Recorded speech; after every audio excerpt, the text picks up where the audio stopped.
বিসমিল্লাহির রহমানির রহিম। বসতে হবে, নাহলে কথা শুনতে পাবেন না। বসতে হবে, সবাইকে বসতে হবে। বিসমিল্লাহির রহমানির রহিম।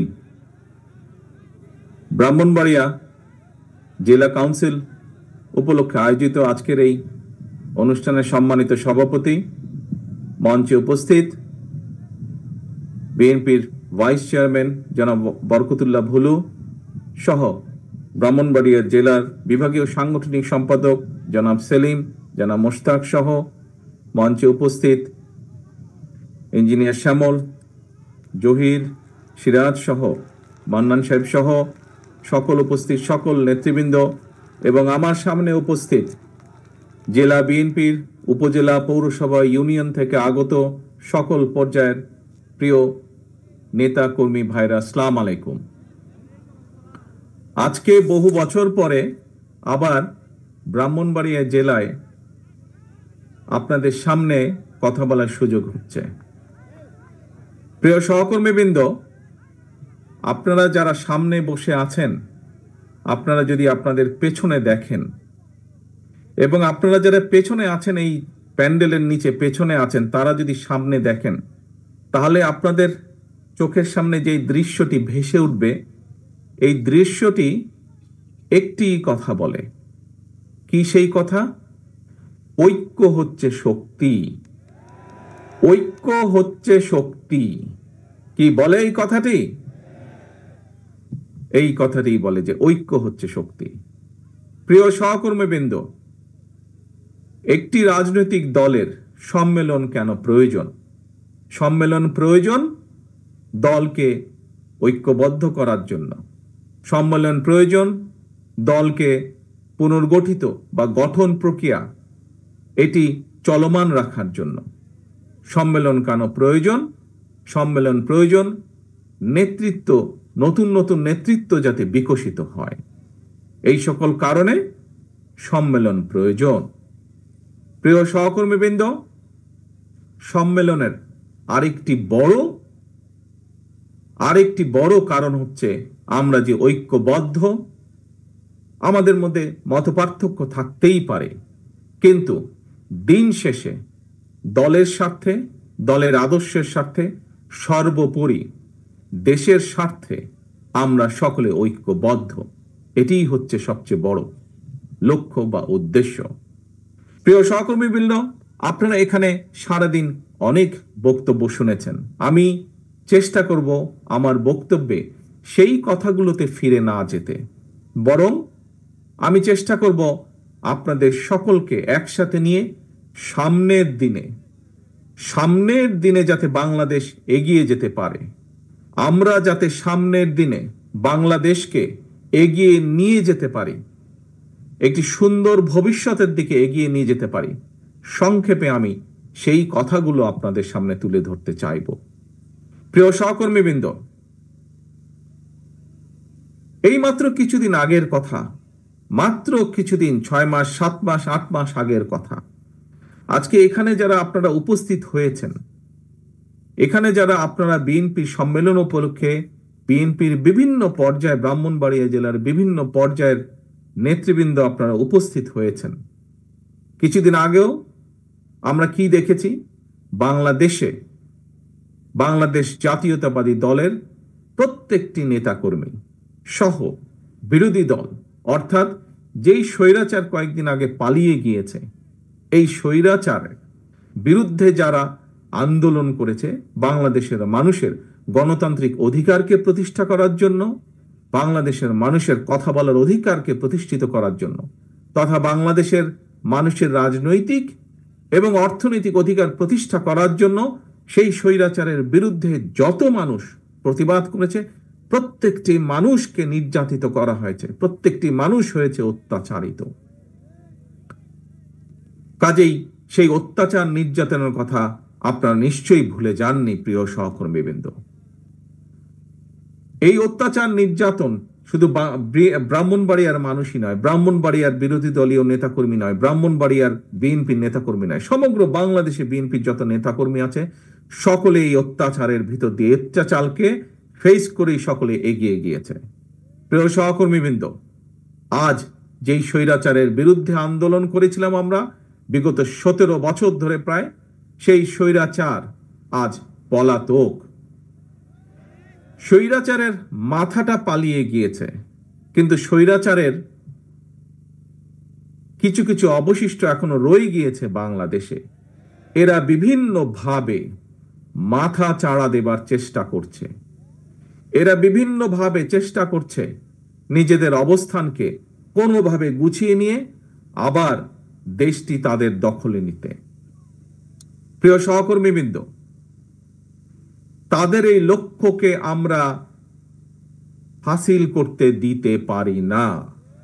এবং যদি আপনাকে রক্ষা করতে হয়, আপনার নিজের পরিবারকে রক্ষা করতে হয়, যদি এই দেশের মানুষকে রক্ষা করতে হয়, সর্বোপরি বাংলাদেশকে যদি রক্ষা করতে হয়, তাহলে আমাদের সকলকে যে কোনো মূল্যে ঐক্যবদ্ধ থাকতে হবে। এর কোনোই আমাদের বিকল্প নেই। আমি বক্তব্যের শুরুতেই বলেছি, আমাদেরকে যদি বাংলাদেশকে সামনে এগিয়ে নিতে হয়, দেশের মানুষকে যদি শান্তিপূর্ণ উপায়ে এগিয়ে নিতে হয় দেশের সাথে, তাহলে অবশ্যই আমাদেরকে ঐক্যবদ্ধ থাকতে হবে। আমাদের মধ্যে মতপার্থক্য থাকতেই পারে, আমরা বসবো, আমরা আলোচনা করব। এক আলোচনায় শেষ না হলে আবার আলোচনায় বসবো। আলোচনার মাধ্যমেই আমরা সমস্যার সমাধান করব। আলোচনার মাধ্যমেই আমরা সমস্যা উপায় বের করব। প্রিয় সহকর্মীবৃন্দ, আমাদের সামনে বহু কাজ, এখন অনেক কাজ, দেশকে পুনর্গঠনের কাজ। নিশ্চয়ই আপনারা এর মধ্যে পত্র পত্রিকা, রেডিও, টেলিভিশনে শুনেছেন, দেখেছেন। কি? বাংলাদেশ জাতীয়তাবাদী দলের পক্ষ থেকে আমরা দেশের মানুষের সামনে, দেশের সামনে আমরা 31 দফা রাষ্ট্র কাঠামো, পুনর্গঠন কাঠামোর 31 দফা রূপরেখা আমরা দিয়েছি। সেটি কি? সেটির মধ্যে সংক্ষেপে যদি বলতে হয়, সেটির মধ্যে এই দেশের ভবিষ্যৎ প্রজন্ম সন্তানদের শিক্ষা ব্যবস্থাকে কিভাবে ঠিক করব তার একটি সংক্ষিপ্ত বিবরণ দেওয়া আছে। এই দেশে বেকারদের কর্মসংস্থানের জন্য আমরা কি কি করতে চাই তার কথা উল্লেখ করা আছে। এই দেশের মানুষের স্বাস্থ্য নিয়ে আমরা কি করতে চাই তার কথা উল্লেখ করা আছে। এই দেশের কৃষি ব্যবস্থা আমরা কি করতে চাই তার উল্লেখ করা আছে। এই দেশের শিল্পের ব্যবস্থা আমরা কি করতে চাই আগামী দিনে তার কথা উল্লেখ করা আছে। প্রিয় সহকর্মীবৃন্দ, অর্থাৎ সমগ্র দেশকে পুনর্গঠন করার জন্য কি কি করতে চায় বিএনপি, সমগ্র দেশের মানুষকে বিভিন্ন সমস্যা থেকে পর্যায়ক্রমিকভাবে বের করে আনার জন্য বাংলাদেশ জাতীয়তাবাদী দল, আপনাদের দল কি করতে চায় দেশের জন্য, সেই কথাগুলো বলা আছে। কাজেই আমাদেরকে আজকে সেই কাজগুলো আমাদেরকে বাস্তবায়ন করতে হবে। যেই কাজগুলো বাস্তবায়ন করার মাধ্যমে আমরা দেশের শিক্ষা ব্যবস্থাকে এই দেশের উপযোগী, এই দেশের ভবিষ্যৎ প্রজন্মের উপযোগী করে করতে পারবো, সেই পদক্ষেপ আমাদেরকে গ্রহণ করতে হবে। যেই কাজ করার মাধ্যমে আমরা এই দেশের বেকারদের কর্মসংস্থান করতে পারবো, এই দেশের লক্ষ কোটি মা বোনদের, ভাইদের আমরা কর্মসংস্থানের ব্যবস্থা করতে পারবো, তার উদ্যোগ গ্রহণ করতে হবে। কি করে আমরা কৃষির উৎপাদন বাড়াবো? যে কৃষির উৎপাদন বাড়ানোর মাধ্যমে একদিকে যেমন আমরা কৃষকের হাতে তার দ্রব্যের ন্যায্য মূল্য পৌঁছে দিতে চাই, একইভাবে আমরা বাজারে যে জিনিসপত্রের দামের লাগামহীন গতি, সেই গতিকে আমরা টেনে ধরতে চাই। প্রিয় সহকর্মীবৃন্দ, এই দেশ 20 কোটি মানুষ, 20 কোটি মানুষের জন্য বহু কলকারখানা প্রয়োজন। 20 কোটি মানুষ, অন্তত 20 কোটি মানুষ, এই 20 কোটি মানুষের চাষাবাদের জন্য পানির প্রয়োজন, তার জন্য খাল খনন করতে হবে। আপনারা দেখেছেন কিভাবে এই জেলারই বিভিন্ন নদ নদী, খালগুলো কিভাবে, খাল বিলগুলো কিভাবে ভরাট হয়ে গিয়েছে। কিভাবে ভরাট হয়ে যাবার কারণে বর্ষার মৌসুমে একদিকে যেমন বন্যা হয়, শুষ্ক মৌসুমে সেভাবে এলাকার মানুষ পানি পায় না। ঠিক এই অবস্থা বিরাজ করছে বাংলাদেশের পুরা বাংলাদেশের সবগুলো জায়গায়। সেই সমস্যার সমাধান করতে হবে আমাদের, খাল খনন করতে হবে আমাদেরকে, নদীগুলো খনন করতে হবে। এরকম আরো বহু কাজ আছে। বহু কাজ আছে আমাদের দেশকে পুনর্গঠন করার জন্য। আজকে যদি আমরা শুধুমাত্র নিজেদের স্বার্থ রক্ষার জন্য, নিজেদের স্বার্থ চিন্তা করার জন্য যদি আমরা শুধু তর্কে লিপ্ত থাকি আজ, তাহলে দেশ ধ্বংসের কিনারায় পৌঁছে গিয়েছে। সেই কিনারা থেকে দেশ পড়ে যাবে, সেই দেশকে আর উঠানো সম্ভব হবে না। আজকে যদি আমরা শুধুমাত্র নিজেদের স্বার্থ রক্ষার জন্য যদি তর্ক বিতর্কে লিপ্ত থাকি, সবচেয়ে বড় লাভবান কে হবে? সবচেয়ে বড় লাভবান হবে সেই পালিয়ে যাওয়া স্বৈরাচার হবে সবচেয়ে বড় লাভবান। প্রিয় সহকর্মীবৃন্দ, থাকতেই পারে, প্রতিবার যেই কথাটি আমি আপনাদের সামনে বলেছি, অন্য অন্য জায়গায় আমি বলেছি, হ্যাঁ, বিভিন্ন মতামত থাকতেই পারে বিভিন্ন বিষয়ে, সেটি রাজনীতির বিষয় হোক, আগামী দিনে সংসদ কিভাবে পরিচালিত হবে সেই বিষয় হোক, আগামী দিনে সংসদের মেয়াদ কত হবে সেই বিষয়ই হোক, যে বিষয় হোক না কেন, কোন সরকারের মেয়াদ কত হবে, সংসদের মেয়াদ কত হবে, কত একজন মানুষ কতবার প্রধানমন্ত্রী হতে পারবে, এরকম বিভিন্ন বিষয় থাকতেই পারে। কিন্তু সেই বিষয়গুলো আমরা আলোচনার মাধ্যমে সমাধান করতে সক্ষম। সেই বিষয়গুলো নিয়ে যদি মাত্রা অতিরিক্ত আলোচনা করি আমরা, তাহলে রাষ্ট্র পুনর্গঠন থেকে আমরা পিছিয়ে যাব, এবং রাষ্ট্র পুনর্গঠন থেকে যদি আমরা পিছিয়ে যাই, তাহলে এই দেশ এবং দেশের মানুষ ক্ষতিগ্রস্ত হবে। প্রিয় সহকর্মীবৃন্দ, একটি কথা, একদম সিম্পল কথা, সাধারণ কথা, কি পৃথিবীর যে কোনো গণতান্ত্রিক রাষ্ট্র যদি আমরা দেখি, তাদের মধ্যেও এরকম বিভিন্ন বিষয়ের বিতর্ক থাকে, কিন্তু দিন শেষে সেই বিতর্কর বিষয়গুলো তারা জনগণের উপরে ছেড়ে দেয়, এবং জনগণের মতামতের ভিত্তিতেই সিদ্ধান্ত গ্রহণ করা হয়। অর্থাৎ বিভিন্ন মতামত বিভিন্ন ব্যক্তি বা দলের পক্ষ থেকে জনগণের সামনে উপস্থাপন করা হয়, এবং জনগণের কাছে সেই দায়িত্ব দেওয়া হয়, জনগণ যেটিকে গ্রহণ করবে সেটিকেই গ্রহণ হিসেবে ধরে নেওয়া হয়। এবং সেটি করার উপায় কি? সেটি করার একমাত্র উপায় হচ্ছে নির্বাচন, জাতীয় নির্বাচন। সেটি করার একমাত্র উপায় হচ্ছে কি? বিভিন্ন জায়গায় বিভিন্ন সংগঠনে, যে সকল সংগঠনে নির্বাচনের নিয়ম আছে, সেই নির্বাচনকে অনুষ্ঠিত করা, অর্থাৎ জনগণের হাতে ভোটের মাধ্যমে সেই শক্তি ফিরিয়ে দেওয়া, জনগণের হাতে ভোটের মাধ্যমে সেই বিষয় সম্পর্কে রায় গ্রহণ করা। প্রিয় সহকর্মীবৃন্দ, এই ভোট প্রদানের মাধ্যমে যেই কাজটি হয়, সেই কাজটি হলো জবাবদিহিতাকে প্রতিষ্ঠিত করা। জবাবদিহিতা, আমরা এই যে বিগত 15 বছর কি দেখেছি? 15 বছর জনগণের ভোট দেওয়ার কোনো উপায় ছিল কি? জনগণের কি ভোট দেওয়ার কোনো শক্তি বা ক্ষমতা ছিল কি? কি ভাই ছিল? সেটি জাতীয় পর্যায়ে হোক অথবা সেটি যে কোনো পর্যায়ে, জনগণ কি ভোট দিতে সক্ষম ছিল বিগত 15 বছর?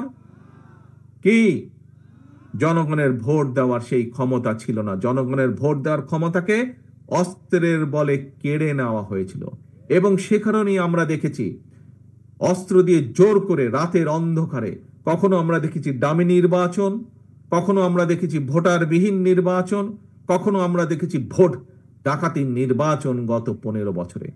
এবং সে কারণেই আমরা কি দেখেছি?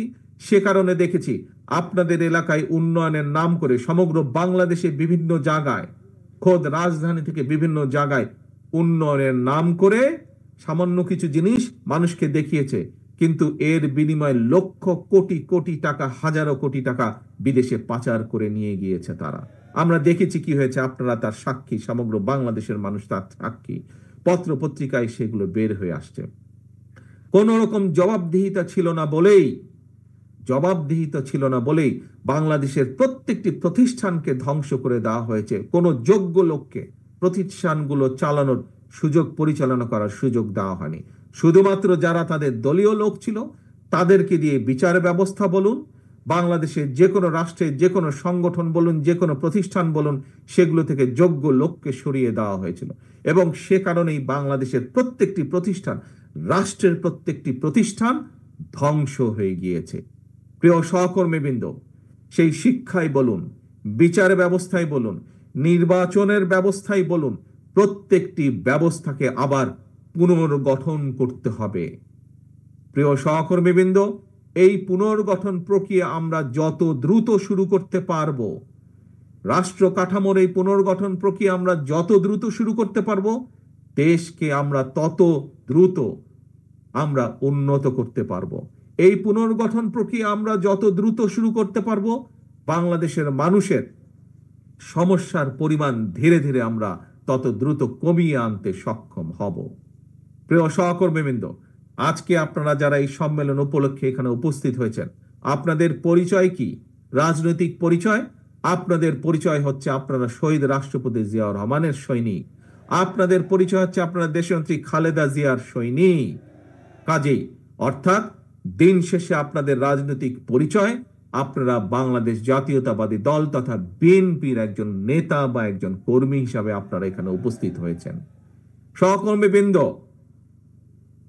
নিশ্চয়ই এই যে 5ই আগস্টের পরে যে স্বৈরাচার 5ই আগস্ট পালিয়ে গেল, তারপরে আপনারা যখনই আপনাদের ঘর থেকে প্রতিদিন বের হয়েছেন, আপনাদের এলাকার মানুষ কি আপনাদের কাছে জানতে চায় না কি ভাই তোমরা দেশ নিয়ে কি চিন্তা করছো, দেশ নিয়ে কি করবা? জানতে চায় না এরকম কথা?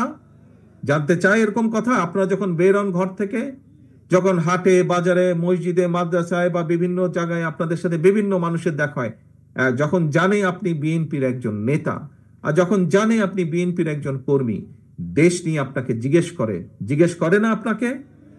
আপনাকে কেন জিজ্ঞেস করে? আপনাকে এই কারণে জিজ্ঞেস করে যে মানুষের বিশ্বাস, সাধারণ মানুষ, এই দেশের ভোটার, অধিকাংশ মানুষের বিশ্বাস এই দেশে যদি ভালো কিছু করতে পারে, এই দেশকে যদি পুনর্গঠন করতে পারে, এই দেশকে যদি আবার যদি এই দেশকে স্বাভাবিক গতির দিকে ধাবিত করতে পারে, যেরকম দেশকে বাংলাদেশের মানুষ দেখতে চায়, বাংলাদেশের মানুষের প্রত্যাশা যেই দেশের, সেই দেশকে যদি গড়তে হয়, কে করতে পারবে? আপনারাই একমাত্র করতে পারবেন। অর্থাৎ বাংলাদেশ জাতীয়তাবাদী দল বিএনপি একমাত্র এই দেশকে জনগণের প্রত্যাশা অনুযায়ী গড়ে তুলতে সক্ষম হবে। মানুষ এটি বিশ্বাস করে বলেই আপনার কাছে জানতে চায় দেশের ভবিষ্যৎ কি, আপনার কাছে জানতে চায় কিভাবে আপনার দল দেশকে পুনর্গঠন করব। প্রিয় সহকর্মীবৃন্দ, প্রিয় ভাই বোনেরা, বিএনপি বাংলাদেশের সবচাইতে বড় রাজনৈতিক দল। এটি আমাদের সাথে অন্য যত রাজনৈতিক দল আছে যারা আন্দোলনে আমাদের সাথে ছিলেন, পাশে ছিলেন, প্রত্যেকটি রাজনৈতিক দলের নেতৃবৃন্দ একই কথা বলেন। যেহেতু বিএনপি সবচাইতে বড় রাজনৈতিক দল, সেই জন্য আপনাদের দায়িত্ব কিন্তু সবচাইতে বড়, আপনাদের দায়িত্ব সেই জন্য সবচাইতে কঠিন। প্রিয় সহকর্মীবৃন্দ, যখন আপনি জীবনে একা ছিলেন তখন আপনি একা ছিলেন। আজ আপনার দায়িত্ব এসে পড়েছে, কাঁধে দায়িত্ব পড়েছে সংসারে 2 জন 5 জন 7 জন যে কয়জন মানুষ হোক, সেই মানুষের দায়িত্ব যেরকম আপনার, ঠিক একইভাবে বিএনপির একজন কর্মী হিসাবে, শহীদ জিয়া খালেদা জিয়ার একজন কর্মী হিসাবে আপনাদের দায়িত্ব সমগ্র বাংলাদেশের। আপনারা কি, প্রিয় ভাই বোনেরা, প্রিয় সহকর্মীবৃন্দ, আপনারা কি দেশের দায়িত্ব নেওয়ার জন্য প্রস্তুত আছেন? দেশের দায়িত্ব, দেশকে পুনর্গঠন করার জন্য প্রস্তুত আছেন? ধন্যবাদ, সকলকে ধন্যবাদ। যদি এই দায়িত্ব আপনাদেরকে পালন করতে হয়, যদি এই দায়িত্ব আপনারা সঠিকভাবে পালন করতে চান, তাহলে সবচাইতে পূর্ব শর্ত হচ্ছে, 1 নম্বর শর্ত হচ্ছে, তাহলে আমাদের সকলকে যে কোনো মূল্যে ঐক্যবদ্ধ থাকতে হবে। যে কোনো মূল্যে আমাদের বিএনপির প্রতিটা নেতাকর্মীকে আমাদের ঐক্যবদ্ধ থাকতে হবে এবং ঐক্যবদ্ধ থেকে দেশের মানুষকে দিক নির্দেশনা দিতে হবে, দেশের মানুষকে পথ দেখাতে হবে, যে পথে আমরা গেলে দেশের সমস্যার সমাধানগুলো করতে পারবো।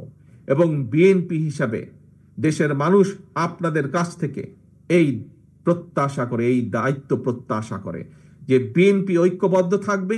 বিএনপি শুধু একাই ঐক্যবদ্ধ থাকবে না, একই সাথে বিএনপি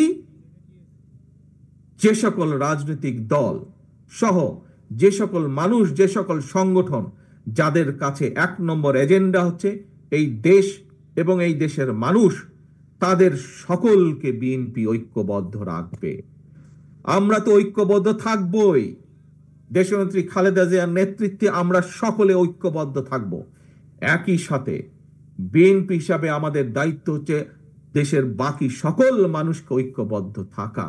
এই যে দেখুন, আপনারা আজকে সকলে মিলে ঐক্যবদ্ধ হয়ে একটি সম্মেলন অনুষ্ঠানে একত্রিত হয়েছেন, দেখুন কত সুন্দর লাগছে। শুধু সুন্দরই লাগছে না, কত বৃহৎ একটি সম্মেলন অনুষ্ঠান আজকে এখানে অনুষ্ঠিত হচ্ছে, কত শান্তিপূর্ণ একটি অনুষ্ঠান এখানে অনুষ্ঠিত হচ্ছে। এবং এর ক্রেডিট, এর কৃতিত্ব শুধু যে যারা মঞ্চে ওই নেতৃবৃন্দ বসেছে তাদের একার না, বরঞ্চ আমি মনে করি আজকে যে এই সুন্দরভাবে যে সম্মেলনটি অনুষ্ঠিত হচ্ছে এর মূল কৃতিত্ব হচ্ছে প্যান্ডেলের নিচে আমার যে সকল নেতাকর্মী বসে আছেন, শান্তিপূর্ণভাবে বসে আছেন, আপনাদের প্রত্যেকের কৃতিত্ব হচ্ছে আজকের এই সম্মেলনকে সফল করার। প্রিয় সহকর্মীবৃন্দ, আমরা একটি রাজনৈতিক দল হিসাবে আমাদের বক্তব্য থাকবে দেশকে নিয়ে। রাজনৈতিক দল হিসাবে আমাদের আদর্শ থাকবে দেশের মানুষের কিভাবে ভালো করা যায়। রাজনৈতিক দল হিসাবে আমাদের দায়িত্ব থাকবে দেশের মানুষের ভালো কিছু চিন্তা করা, সামনের দিকে এগিয়ে নিয়ে যাওয়া দেশকে। থাকতে পারে অন্য দলের সাথে আমাদের মতপার্থক্য, আমরা সেই দলগুলোকে সাথে নিয়ে বসবো, আলোচনা করব, কিন্তু দিন শেষে আমাদেরকে মনে রাখতে হবে আমরা যাই বলি না কেন, আমরা যাই করি না কেন, সমর্থন আসতে হবে জনগণের পক্ষ থেকে, সমর্থন আসতে হবে জনগণের কাছে থেকে। প্রিয় সহকর্মীবৃন্দ, সেজন্যই আমি একটি কথা বলি, আমাদেরকে থাকতে হবে জনগণের সাথে, আমাদেরকে রাখতে হবে জনগণকে সাথে, কারণ জনগণ আছে বলেই আমরা আছি। এই যে আমরা বলি বিএনপি এত বড় দল, কেন বলি এই কথাটি? কারণ বাংলাদেশের বৃহৎ জনগোষ্ঠী এই দলকে সমর্থন করে বলেই এটি হচ্ছে আমাদের শক্তি, জনগণের শক্তি, জনগণের ঐক্যই হচ্ছে বিএনপির শক্তি। যেহেতু জনগণ আমাদের সাথে আছে, জনগণের সাথে আমরা আছি, যেহেতু জনগণ আমাদের পেছনে আছে, যেহেতু জনগণ আমাদের কাছে প্রত্যাশা করছে, জনগণ সমর্থন দিচ্ছে, সেই জন্যই বিএনপি আজ বাংলাদেশের সর্ববৃহৎ দল। একটু আগে যেই কথাটি বললাম, আবারও আপনাদের সামনে সেই কথাটি বলতে চাই। বৃহৎ দল হিসাবে আমাদের দায়িত্ব হচ্ছে বড়, বৃহৎ দল হিসাবে আমাদের দায়িত্ব হচ্ছে গুরুত্বপূর্ণ। এখানে উপস্থিত প্রত্যেকটি মানুষের, প্রত্যেকটি নেতাকর্মীর দায়িত্ব হচ্ছে অনেক বড়, প্রত্যেকটি নেতাকর্মীর দায়িত্ব হচ্ছে অনেক গুরুত্বপূর্ণ। প্রিয় সহকর্মীবৃন্দ, প্রিয় আমার নেতৃবৃন্দ, আপনারা হয়তো কেউ বলতে পারেন নিজের মনে মনে, আরে ভাই আমি তো ইউনিয়নের একটা নেতা, আমার কি দায়িত্ব? নো নো নো, আপনি ইউনিয়নের নেতা হতে পারেন, চিন্তা করে দেখুন তো, আপনি ইউনিয়নের নেতাই হন আর পৌরসভার ওয়ার্ডের নেতাই হন, আপনি যখন সকালে ঘর থেকে বের হন, যখন মানুষ দেখে বিএনপির এই ইউনিয়নের নেতাটি হেঁটে যাচ্ছে, যখন মানুষ দেখে এই ইউনিয়নের এই ওয়ার্ডের এই বিএনপির নেতাটি হেঁটে যাচ্ছে, আপনাকে মানুষ সালাম দেয় না? আপনার সাথে সমস্যার কথা আলোচনা করে না? আপনার সাথে দেশের সমস্যা, এলাকার সমস্যার কথা আলোচনা করে না? কেন করে? কারণ তারা আপনার উপরে ভরসা করতে চায়, তারা বিশ্বাস করে যে আপনি কোনো না কোনো একটি উপায় বের করে দিবেন, কোনো না একটি উপায় বাতলে দিবেন। আপনাকে ভরসা করা যায়, আপনি বিএনপির নেতা, আপনাকে ভরসা করা যায়, আপনি বিএনপির একজন কর্মী। এলাকার সমস্যার সমাধান হোক অথবা কোনো একটি সমস্যা হোক, আপনার কাছে যদি তুলে ধরতে পারে, আপনি হয়তো সেই সমস্যার সমাধান করতে পারবেন। এই বিশ্বাস মানুষের আছে। সেই জন্যই সহকর্মীবৃন্দ, আমাদের আচার আচরণ, আমাদের কথাবার্তা, আমাদের চিন্তা ভাবনা, আমাদের চলাফেরা তেমনই হতে হবে। যেমন চিন্তা ভাবনা হলে, যেমন চলাফেরা হলে, যেমন উঠা বসা হলে মানুষের আস্থা আমরা পাবো। মানুষের আস্থা যত পাবো আমরা, আমাদের রাজনীতি তত সফল হবে। মানুষের সমর্থন যত পাবো আমরা, ততই আমাদের দল শক্তিশালী হবে এবং আপনার সম্মানও বৃদ্ধি পাবে। কাজেই আপনার নিজের সম্মান যদি বৃদ্ধি করতে হয়, দলের সম্মান যদি বৃদ্ধি করতে হয়, অবশ্যই আমাদের কথাবার্তা, আমাদের প্রত্যেকটা মানুষের, বিএনপির প্রত্যেকটা মানুষের, বিএনপি, যুবদল, ছাত্রদল, স্বেচ্ছাসেবক, কৃষক দল, শ্রমিক দল, আইনজীবী ফোরাম, যেই হোক না কেন, অর্থাৎ যার পরিচয় বিএনপি, এরকম প্রত্যেকটি মানুষকে, প্রত্যেকটি মানুষের উঠা বসা চলাফেরা কথাবার্তা সেই রকম হতে হবে, যেরকম হলে একজন সাধারণ মানুষের তার প্রতি শ্রদ্ধা সম্মান বৃদ্ধি পাবে। পরিশেষে কথা একটি, প্রিয় সহকর্মীবৃন্দ, আমাদের সকলকে ঐক্যবদ্ধ থাকতে হবে। বিএনপির প্রত্যেকটি নেতাকর্মীকে ঐক্যবদ্ধ থাকতে হবে এবং বিএনপির সর্বোপরি দায়িত্ব হচ্ছে আমরা গণতন্ত্রের পক্ষের প্রতিটি মানুষ বাংলাদেশের, আমরা গণতন্ত্রের পক্ষের প্রতিটি সংগঠন, প্রতিটি দলকে আমরা ঐক্যবদ্ধ রাখার চেষ্টা করব এবং আমরা যত বেশি ঐক্যবদ্ধ থাকব তত আমরা দেশকে সামনের দিকে এগিয়ে নিয়ে যেতে পারবো।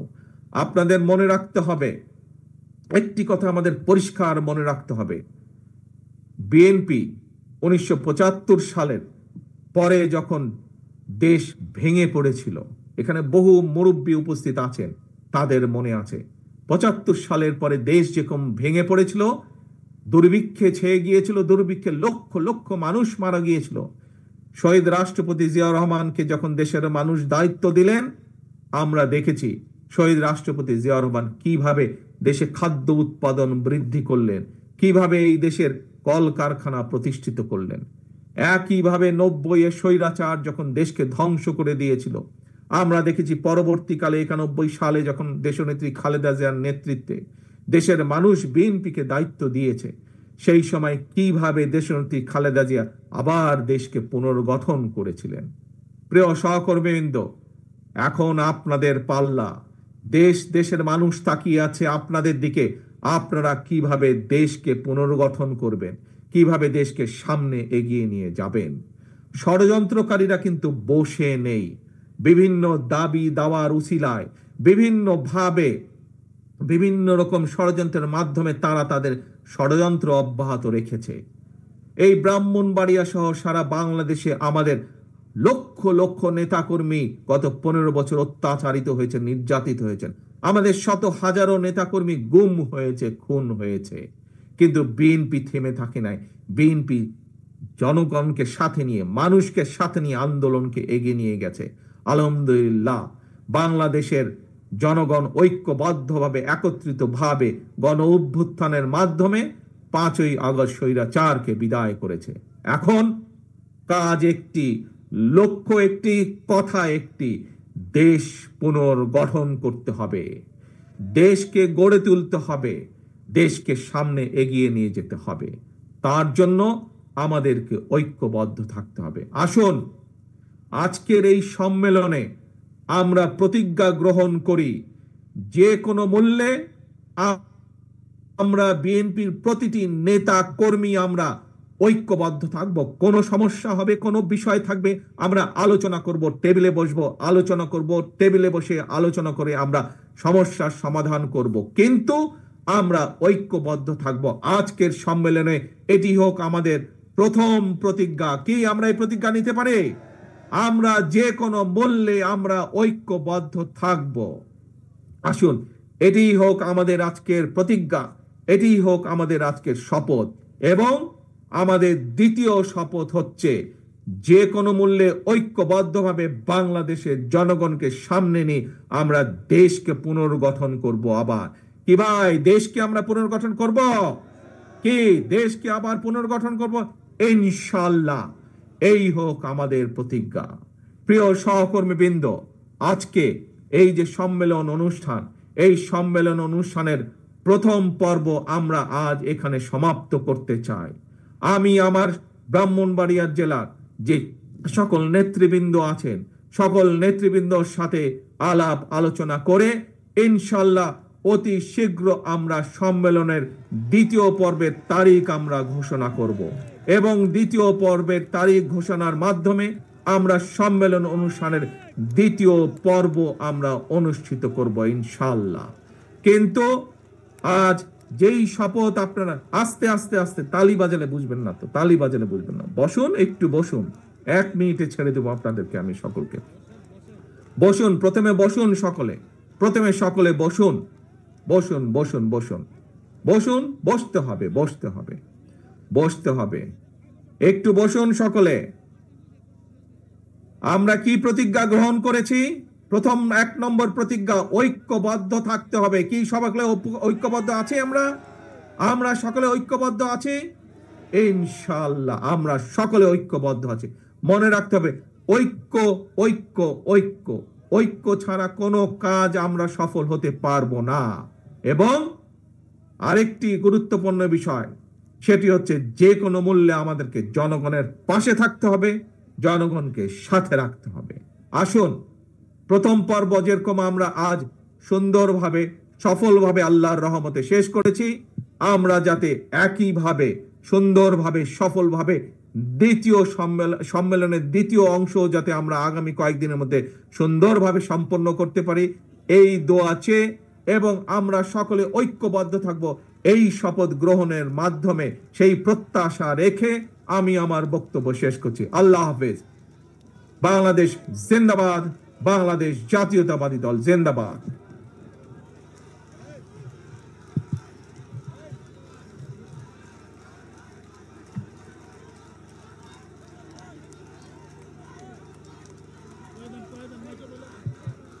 আজকের প্রথম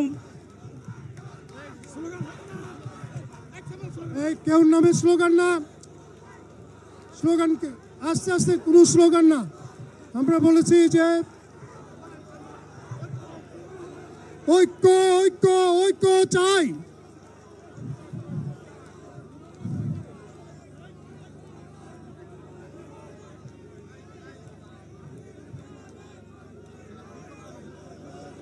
আমাদের ভারপ্রাপ্ত চেয়ারম্যান জনাব তারেক রহমান বলেছেন, ঐক্যের কিন্তু বিকল্প নাই। আগামী দিনে আমরা ঐক্যবদ্ধভাবে চলবো, এটাই আজকে আমাদের প্রতিজ্ঞা।